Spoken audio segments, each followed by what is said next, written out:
Masters Shanghai begins in just a few days and is the second international VALORANT tournament of 2024. The top 3 teams from each region will battle it out across 2 stages, ultimately competing for a $1 million prize pool, as well as valuable circuit points towards VALORANT champions later this year. There's a few things I'll be covering in this video, like the participating teams, the format of the tournament, the first round matchups, players to look out for, and what's actually at stake when it comes to the championship points. Masters begins this Thursday on the 23rd of May. Since the games start at 4 PM local time in Shanghai, it leads to some pretty unfavorable times around the world.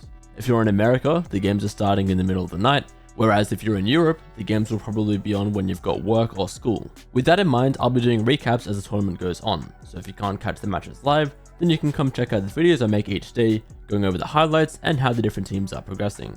Speaking of the teams, let's look at who's actually qualified for Masters Shanghai. Starting off with the Americas, we have 100 Thieves, G2 and Leviathan. Now the order of those teams is important since they are the number 1, 2 and 3 seed respectively for the region, but I'll come back to that point later.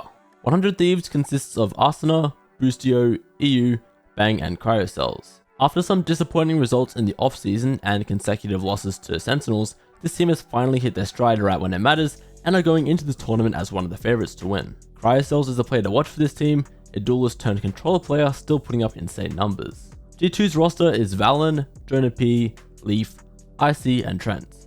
This team got promoted from Ascension last year, meaning they were the best tier 2 team and got moved up to the top level. The players to watch here are Leaf and Valen. Leaf is an incredible fragger despite being on the Sentinel role more often than not. Meanwhile, Valen just recently had 101 kills in a best of 5 series, which was the record at the time, even though he is the IGL. Finally for Americas is Leviathan, with Com, Tex, Mazzino, Aspas and King. On paper, this roster is absolutely stacked, but they have looked a little shaky at times. The player to watch here is undoubtedly Aspas, one of the best duelist players in the world and might just end up being MVP of the tournament if this team can go deep. Next is EMEA, who has Fnatic, Team Heretics and Foot. Fnatic are beloved fan favourites with Boaster, Chronicle, Leo, Durka and Althea. It wasn't easy for them to make it here, as their group in EMEA all finished on a 3-3 record. While they didn't look their best earlier on this year, they managed to reverse sweep Team Heretics in the grand final, solidifying their number 1 spot in the region. The player to watch here is definitely Leo, but everyone on this team can and probably will have plenty of highlights. The second seed for EMEA is Team Heretics, the roster being Patatek, Boo, Rienz, Woot and Benjifishy. This lineup is different to what you would have seen originally, as Woot only just turned 18 to be old enough to play, and previously Patatek was the 6th man. He only just got a spot back on the team as Miniboo, the normal duelist player, is taking a break due to burnout, anxiety and overall exhaustion. The player to watch here though is absolutely Benjifishy.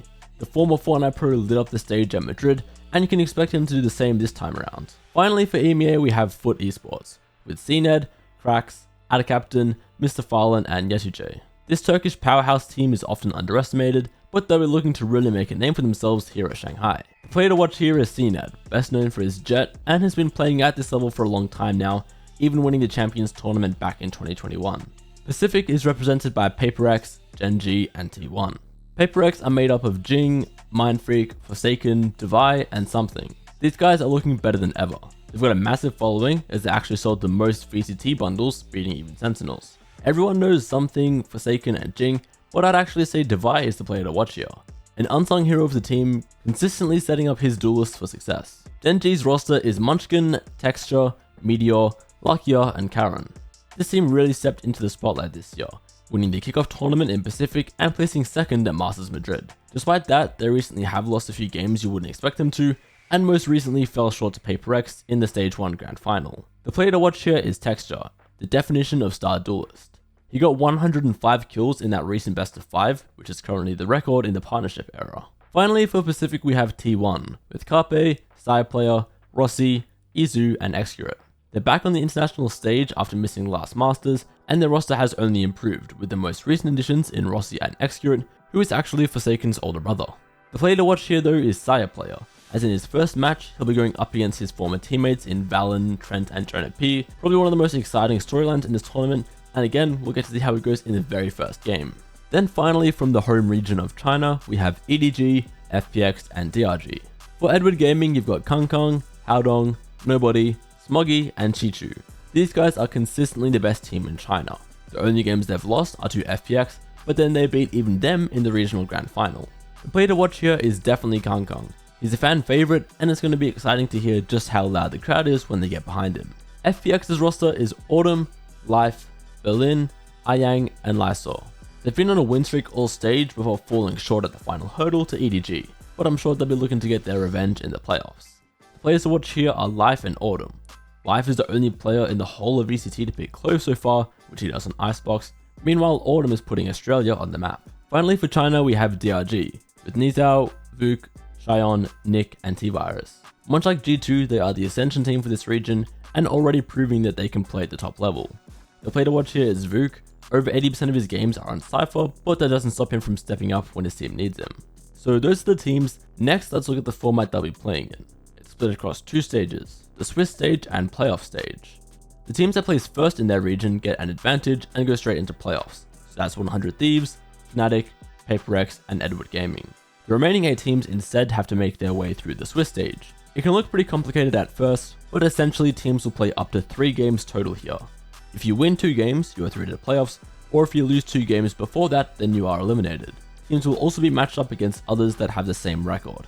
So let's actually take a look at some of those first round matchups to understand exactly how this will work. We've got G2 vs T1, Team Heretics vs DRG, Gen G vs Leviathan, and then FPX vs Foot. If I had to guess how this stage was going to go, I'd say T1 and DRG would be the 2 teams to lose both their games. Meanwhile, Gen G and G2 would be the teams to win both their games. It's a little harder to predict after that, but I want to say both Foot and Leviathan will qualify, leaving Team Heretics and FPX falling just short of playoffs. Speaking of, that brings us to the playoffs bracket, which is your fairly standard double elimination. My guess is 100 Thieves finishing 3rd, Fnatic 2nd, and PaperX 1st, but I've also got G2 as my dark horse to go on a run, and of course, Edward Gaming might just be that much better with the crowd supporting them. Apparently the number 1 seeds will be able to choose their opponent for the upper quarter finals, so there's bound to be some banter and storylines there. What are these teams actually competing for though? Well, aside from the $1 million prize pool, there'll be 3 championship points given to whoever wins. Those points are crucial later in the year as they decide the final team that qualifies for Champions 2024. Let's take a look at the Pacific region as an example. First, there will be a regional tournament in a few months where the top 3 teams will qualify the same way they did for Shanghai. Let's say somehow PaperX choke this tournament and don't finish top 3.